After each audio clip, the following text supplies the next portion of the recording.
A New York State trooper killed responding to a domestic dispute call on late Sunday night. Also happening in our news chatter for yesterday, Green Day talks about performing after an acrobat died minutes before they went on the stage on the festival for the weekend. And the Floyd Mayweather-Conor McGregor fight price has been set. And we'll tell you maybe why that price is a little pricey, not so much for us, but for Money Mayweather. That and more conversations that we had all day on Monday. Plenty of conversations to talk about for the Conversation Daily Recap podcast on July 11th, 2017.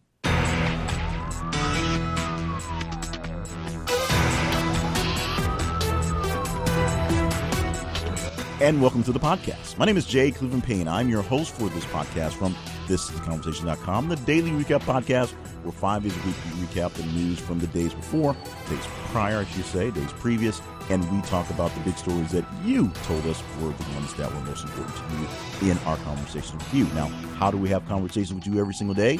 It's very simple. We put out links to big stories, trending stories, top stories, sometimes some just weird, outlandish stories, and we put them on our social media and our website, and you react to them, and that tells us exactly which conversations are the biggest conversations. And to do that, it's simple. Follow us on Facebook. Look for This Is the Conversation. Follow us on Twitter with th_conversation. And follow us at the website, thisisaconversation.com. From the website, plenty of great features, including a way to join in on the conversation survey panel and get paid for your opinion. We'll talk more about that towards the end of the podcast. Right now, let's get into the stories that we had, some of the really big ones for a very busy Monday with things being tweeted and posted and liked and all that such. Let's start off with this story because it is the most amazing and tragic. It happened actually fairly late Sunday, I should say, around 8 p.m. So it's not as late as we think, but it's a Sunday night thing that happened that was talked about all morning Monday, and it turned into a very big story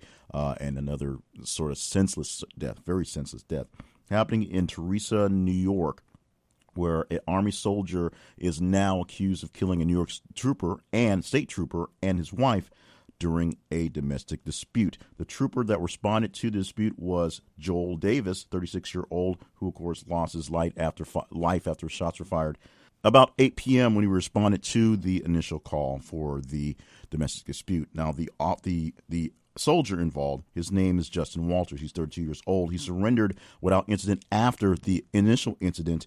He's an active duty U.S. Army infantryman. He's stationed at Fort Drum. It's not clear if he has an attorney, and there was no comments at the time early in the morning. His wife's name was Nicole Walters, also found dead at the scene. Davis is survived by his wife and 3 children. A statement from the governor early Monday says that the entire state New York family is grieving for Davis and his family at the time. Moving on to another story where the rumors, we don't know if they're true or not, but your next iPhone could cost you a whole lot more money, and that could be about $1,200. That is the rumor price tag for the new, pretty, fancy, shiny thing that is the Apple iPhone 8 officially. I believe it's the 10th iteration. The iPhone turned 10 this year, so the 10th, it's been 10 years of iPhones. This is the officially deemed the 8th, but a couple of years, they've just been essentially rebrands of recast of old versions with newer stickers and prettier colors and whatnot. So the iPhone 8 official, but 10 years of iPhone. And for the 10th anniversary, they're going to sell them for a pretty hefty price.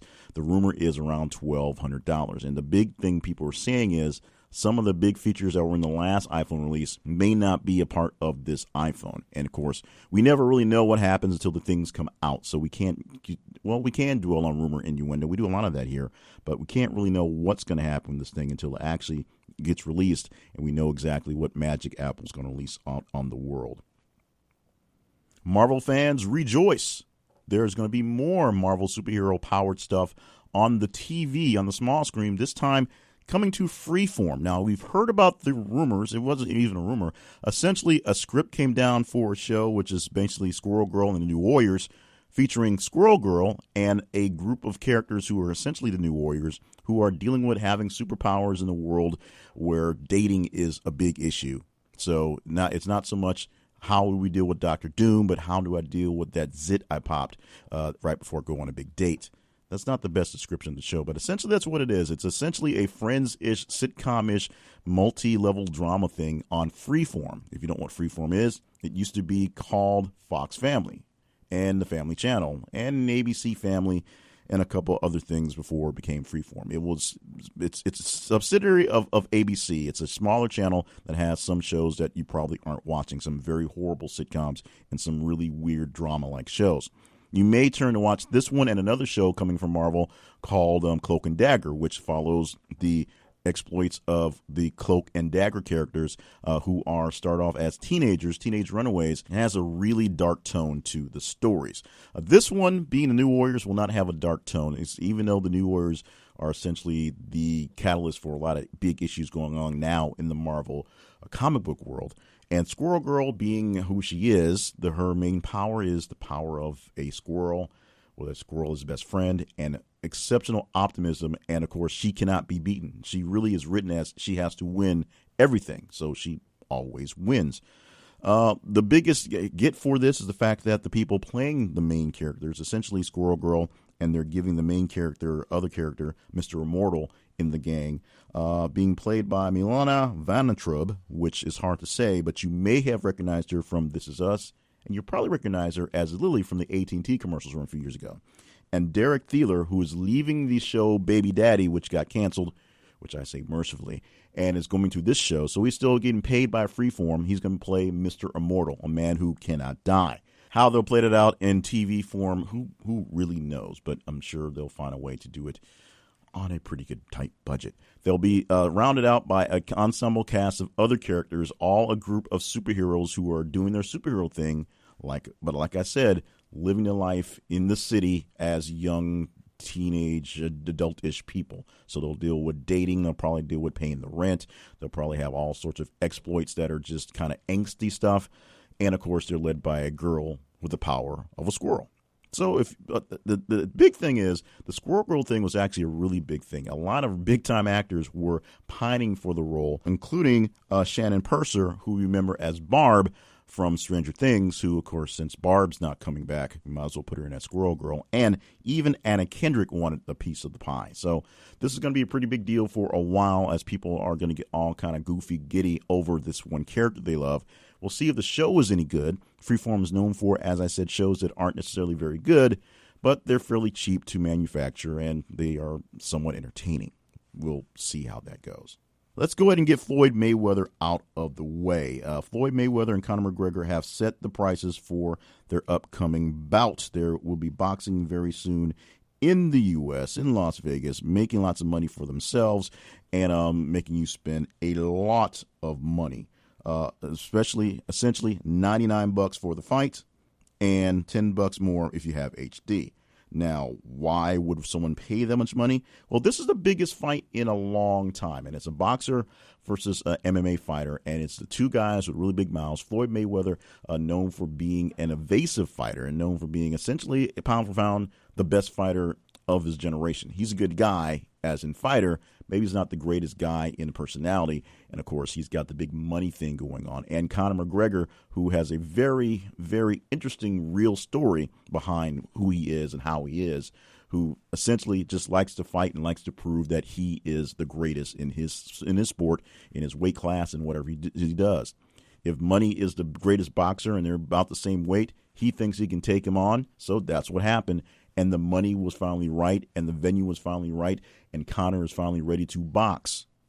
So that's how it's going. The odds are against Conor McGregor being a straight-up boxer, and in fact, there's lots of penalties in the fight. If he throws a kick or something weird out of there, he definitely just basically lose the purse flat out. Now, why are we paying $100 to see this fight specifically? Well, maybe not specifically, but here's the real deal on Floyd Mayweather. Floyd Mayweather is looking for a reprieve from paying his taxes. He's petitioning the IRS to hold off on paying his 2015 taxes. Yes, this is 2017. Last year, or this year in April, we paid taxes for 2016. He hasn't paid his taxes from the year before, and he owes quite a bit of money. In that year, he made like $220 million just for his fight on Manny Pacquiao alone in 2015. And so, in fact, he showed that big check, the money he made from the guaranteed of the purse. And then, of course, big for showing off his money and then not having any money to pay off the tax bill.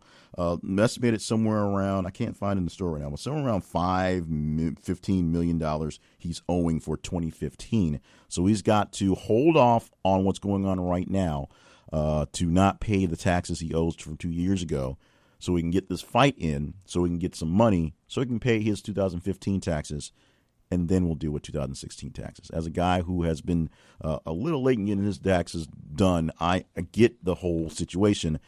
But for a guy who makes that much money and brags about that much money, I have no sympathy for the man who seems to have no money.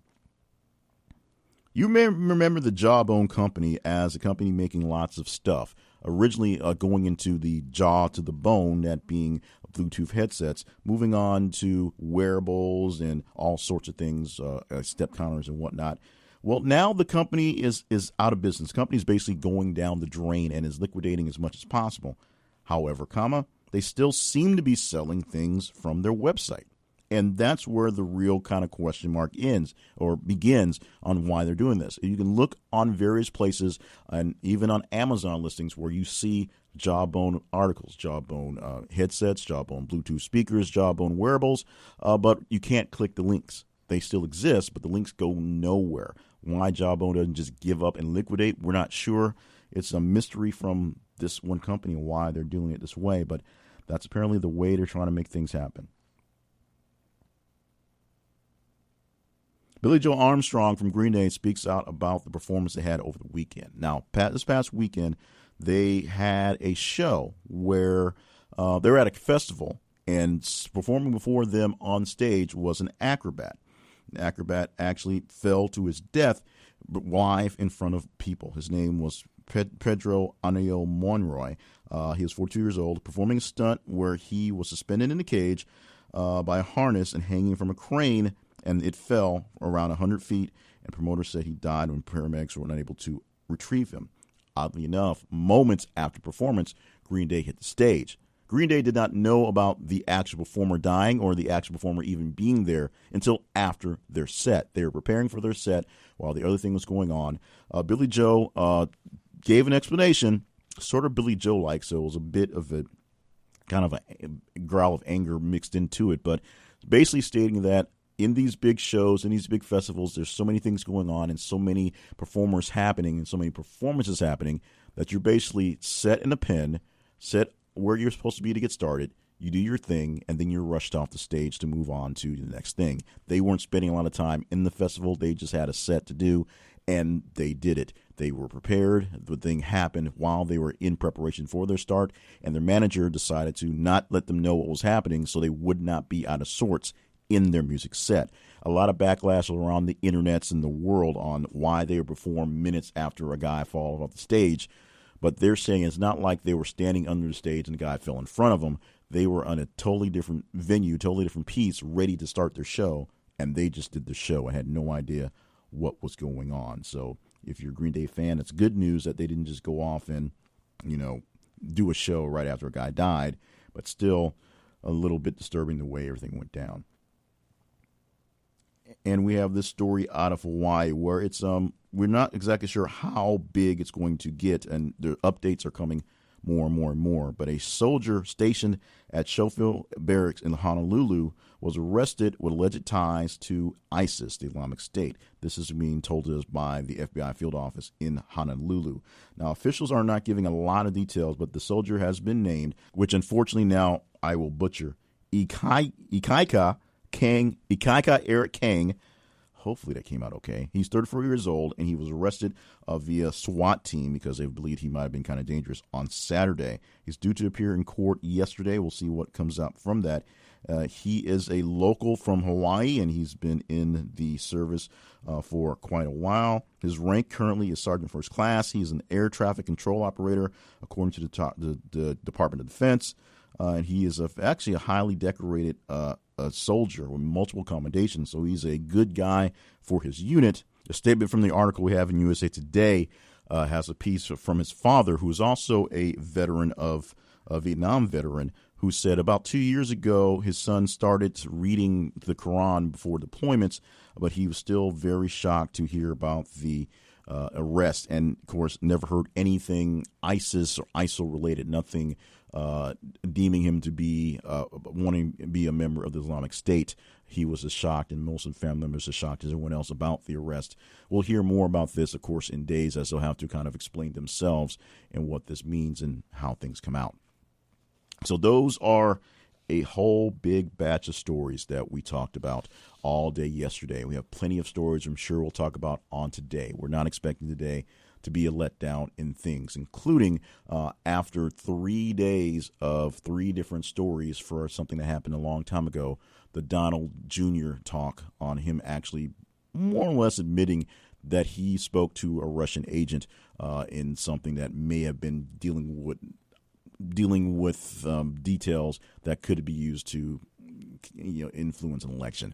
We'll see what that really means in a few days, as people are still parsing over how the story has changed 3 times in the same meeting. Meanwhile, we need you to be a part of the conversation. We need you to be in the gang to help us out, figure out if that conversation or other conversations are important today. And it's very simple.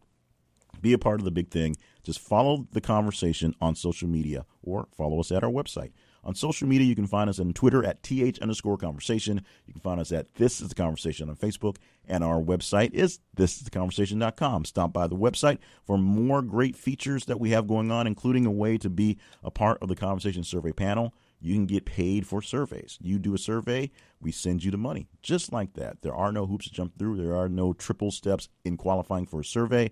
We hook up with companies who need information from people who are like you, very diverse, very into what's going on in the public. So if you put yourself in the list and we find a conversation that is, or a survey that is good for you, we will send it to you, and you are qualified by getting the link. You fill it out.